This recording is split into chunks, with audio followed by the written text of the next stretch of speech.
नमस्कार विद्यार्थी मित्रांनो, चालू घडामोडी 2025च्या या व्हिडिओ सिरीजमध्ये आपले सर्वांचे स्वागत आहे. आज आपण पोलीस भरती, वनरक्षक, तलाठी भरती तसेच महाराष्ट्रातील इतर स्थळ सेवाच्या दृष्टिकोनातून जेवढेही प्रश्न 19 जुलै 2025 रोजी बनतील ते सर्व आपण पाहणार आहेत. जर तुम्हाला हे व्हिडिओ सिरीज दररोज हवी असेल तर आपल्या चॅनलला सबस्क्राईब करा, कारण आपण रोज संध्याकाळी 7 वाजता या सिरीजचे व्हिडिओ आपल्या चॅनलवरती अपलोड करत असतो. व्हिडिओ आवडत असेल तर व्हिडिओला शेअर करा व लाईक करा. चला तर मग व्हिडिओला सुरुवात करू. प्रश्न क्रमांक 1. कोणत्या राज्याने 1 ऑगस्ट 2025 पासून दरमहा प्रत्येक घराला 125 युनिट वीज मोफत देण्याची घोषणा केली आहे? या प्रश्नाचं योग्य उत्तर आहे पर्याय क्रमांक 4, बिहार या राज्याने ही घोषणा केलेली आहे. तर मग बिहारविषयी इतर माहिती जाणून घेऊ. बिहार राज्याची स्थापना 22 मार्च 1912 रोजी झालेली आहे.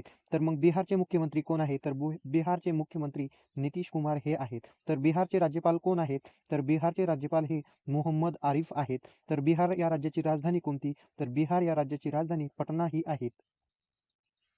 नेक्स्ट प्रश्न, गोवा या राज्याचे नवीन राज्यपाल कोण आहेत? तर गोवा या राज्याचे नवीन राज्यपाल अशोक गजपती हे आहेत. तर मग गोवा राज्याची इतर माहिती जाणून घेऊ. गोवा राज्याची स्थापना 30 मे 1987 रोजी गोवा राज्याची स्थापना झाली. सध्या गोवा राज्याचे मुख्यमंत्री कोण आहेत? तर सध्या गोवा राज्याचे मुख्यमंत्री प्रमोद सावंत हे आहेत. मग सध्या अशोक गजपती राजू हे गोवा राज्याचे राज्यपाल झाले, तर ते कोणत्या राज्याचे रहिवासी आहे असं विचारल्यास तर ते आंध्र प्रदेश या राज्याचे रहिवासी आहे. तर मग राज्यपालांची नियुक्ती कोण करत असतो? तर राज्यपालांची नियुक्ती कलम 155 नुसार राष्ट्रपती करत असतात. तर गोवा राज्याची राजधानी कोणती? तर गोवा राज्याची राजधानी पणजी ही आहे. नेक्स्ट प्रश्न, UPI वापरामध्ये भारतातील पहिल्या क्रमांकाचे राज्य कोणते? UPI वापरामध्ये भारतातील पहिल्या क्रमांकाचे राज्य म्हणजेच आपले महाराष्ट्र राज्य आहे. तर UPI विषयी इतर माहिती जाणून घेऊ. UPIची सुरुवात ही 2016 मध्ये झाली. UPIचा लॉंग फॉर्म काय आहे? तर युनिफाईड पेमेंट इंटरफेस हा UPIचा लॉंग फॉर्म आहे. मग UPI वापरामध्ये दुसरे राज्य कोणते असे विचारल्यास ते राज्य आहेत कर्नाटक राज्य. नेक्स्ट प्रश्न, ऑपरेशन मुस्कान आणि ऑपरेशन शोध महाराष्ट्र राज्यामध्ये कशासाठी राबविण्यात येत आहे? तर या प्रश्नाचं योग्य उत्तर आहे पर्याय क्रमांक 1, बेपत्ता झालेल्या मुलामुलींना शोधण्यासाठी ऑपरेशन मुस्कान व ऑपरेशन शोध राबवण्यात येत आहे. तर मग हे ऑपरेशन कोण राबवत आहे? तर हे ऑपरेशन राबवत आहे महाराष्ट्र पोलीस. चला तर मग नेक्स्ट प्रश्न बघू. पुढचा प्रश्न आहे बघा, आंतरराष्ट्रीय अंतराळ स्थानकाला म्हणजेच ISS ला भेट देणारे पहिले भारतीय कोण ठरले आहे? तर या प्रश्नाचं योग्य उत्तर आहे पर्याय क्रमांक 4 म्हणजेच शुभांशु शुक्ला. पुढचा प्रश्न बघू. पुढचा प्रश्न आहे बघा, हरियाणा या राज्याचे नवीन राज्यपाल कोण? तर हरियाणा या राज्याचे नवीन राज्यपाल प्राध्यापक आशिष कुमार घोष हे आहे. तर हरियाणा राज्याविषयीची इतर माहिती जाणून घेऊ. हरियाणा राज्याची स्थापना 1 नोव्हेंबर 1966 रोजी झाली. तर हरियाणा राज्याचे मुख्यमंत्री सध्याला नायब सिंह हे आहे. तर मग प्राध्यापक आशिष कुमार घोष हे कोणत्या राज्याचे रहिवासी आहे असे विचारल्यास ते पश्चिम बंगाल या राज्याचे रहिवासी आहेत. आणि विचारल्यास कितवे राज्यपाल आहे? तर ते 19वे राज्यपाल आहे. तर मग आपण राज्यपालांची नियुक्ती कोण करत असतो? तर कलम 155 नुसार राज्यपालांची नियुक्ती हे राष्ट्रपती करत असतात. नेक्स्ट प्रश्न,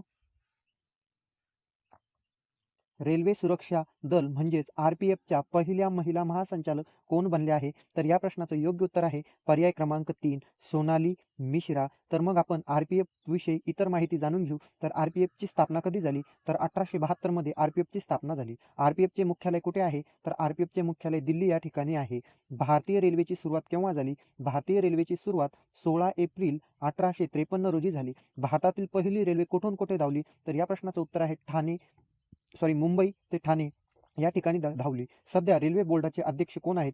तर सध्या रेल्वे बोर्डाचे अध्यक्ष सतीश कुमार हे आहेत. तर केंद्रीय रेल्वे मंत्री कोण आहे? तर सध्याला केंद्रीय रेल्वे मंत्री हे पियुष गोयल हे आहेत. नेक्स्ट प्रश्न, 2025च्या संयुक्त राष्ट्र लोकसंख्या पुरस्कार कोणत्या भारतीय महिलेला मिळाला? तर या प्रश्नाचं योग्य उत्तर आहे वर्षा देशपांडे. आणि या भारतीय महिला आहेत आणि विशेष म्हणजे आपल्या महाराष्ट्रातील आहे, म्हणून आपल्यासाठी हा प्रश्न महत्त्वाचा बनतो.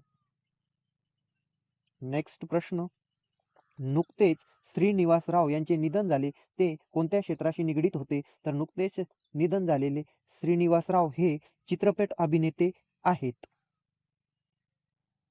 नेक्स्ट प्रश्न, लडाख केंद्रशासित प्रदेशाचे उपराज्यपाल म्हणून कोणाची नियुक्ती करण्यात आली? तर या प्रश्नाचं योग्य उत्तर आहे करविंदर गुप्ता.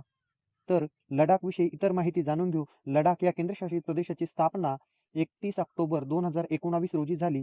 तर असं विचारलं, करविंदर गुप्ता हे लडाखचे कितवे उपराज्यपाल आहे? तर ते 3रे उपराज्यपाल आहे. तर मग उपराज्यपालांची नियुक्ती कोण करत असतं?